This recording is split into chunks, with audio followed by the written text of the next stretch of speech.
Indonesia ini kan dikatakan sedang menghadapi double hit, pelemahan nilai tukar dan juga adanya ancaman lonjakan harga minyak. Bagaimana pelaku pasar mempersepsikan kekhawatiran ini, Mas Robert? Apakah memang seperti tadi dikatakan Mas Robert akan masih bergerak di situ saja atau masih bergerak konsolidasi atau mungkin sebetulnya untuk kembali mencapai level 7.000 ini sangat sulit? Kalau mencapai level 7.000 saya rasa sebenarnya kuncinya saat ini tetap di eksternal ya.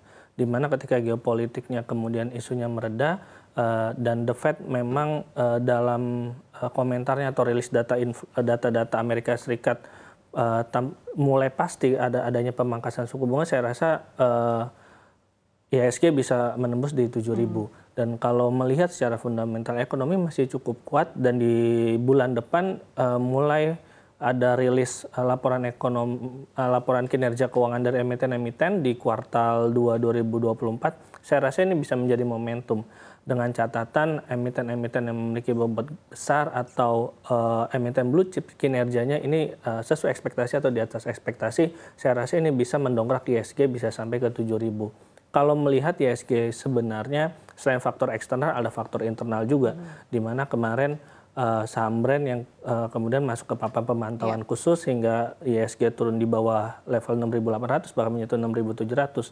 Sekarang brand sudah keluar dari papan pemantauan khusus, saya rasa ini bisa menjadi salah satu faktor sentimen cukup baik untuk mendukung IHSG menguat.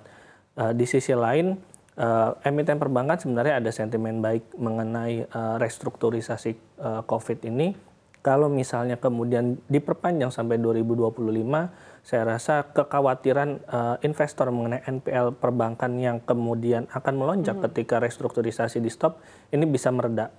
Akhirnya saya rasa investor asing akan bisa kembali masuk ke emiten-emiten perbankan, terutama big caps. Investor juga bisa lebih optimis. Ditambah valuasinya juga sebenarnya sudah relatif murah di saat ini. Mungkin ini juga yang akan bisa mendongkrak IHSG untuk kembali ke 7.000.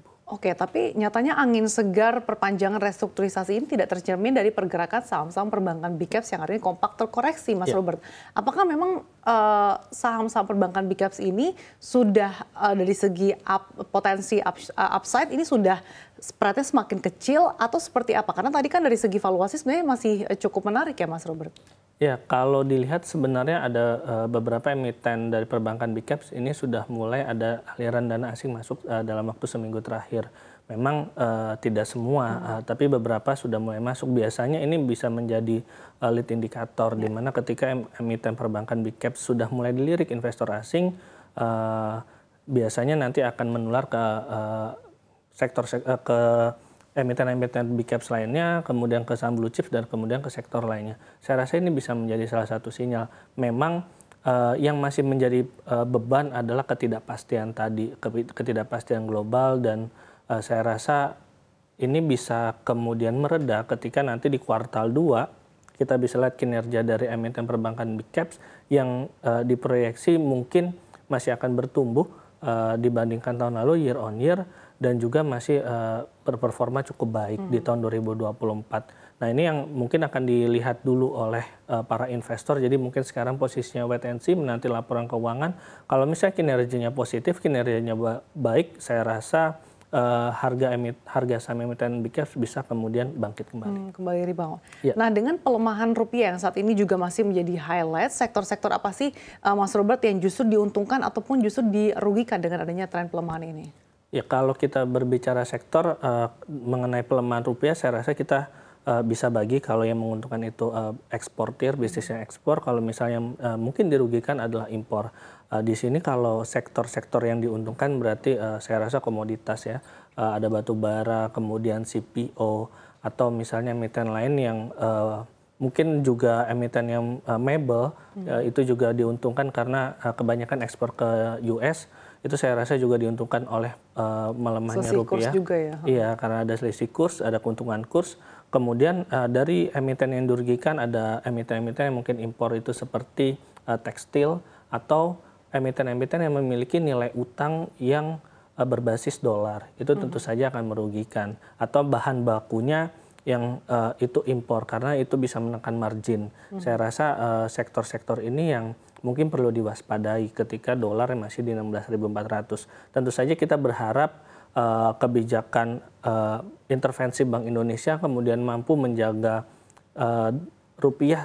dolar supaya tidak jauh lebih turun atau lebih lesu lagi dibandingkan kondisi sekarang, atau setidaknya bisa bertahan di level 16.300, 16.400. Walaupun masih tinggi, mungkin harapannya bisa bertahan.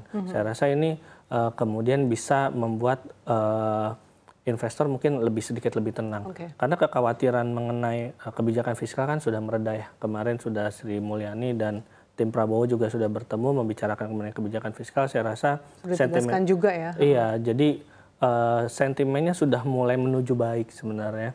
Hanya saja masih ada ketidakpastian dari eksternal yang membuat rupiah mungkin masih tertahan di level yang tinggi.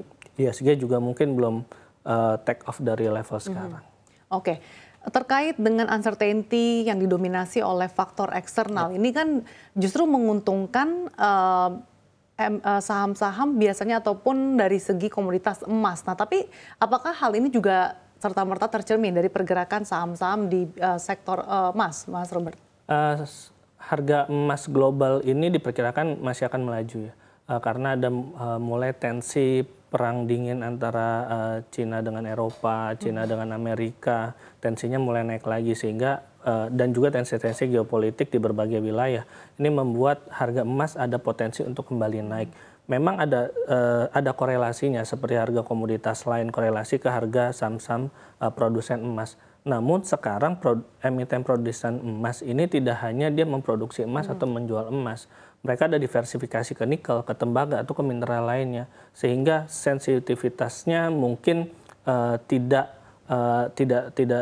korelasinya tidak sangat erat ya. Langsung juga ya. Iya, jadi ada beberapa emiten yang terlihat korelasinya tidak positif dengan harga emas global. Ada juga emiten yang korelasinya sangat positif. Karena memang ada diversifikasi tersebut. Ketika harga emasnya naik, namun harga tembaganya mungkin stagnan, itu juga akan berpengaruh terhadap persepsi investor. Artinya balik lagi tidak serta-merta karena balik lagi tadi masing-masing korporasi memiliki diversifikasi bisnis yang berbeda.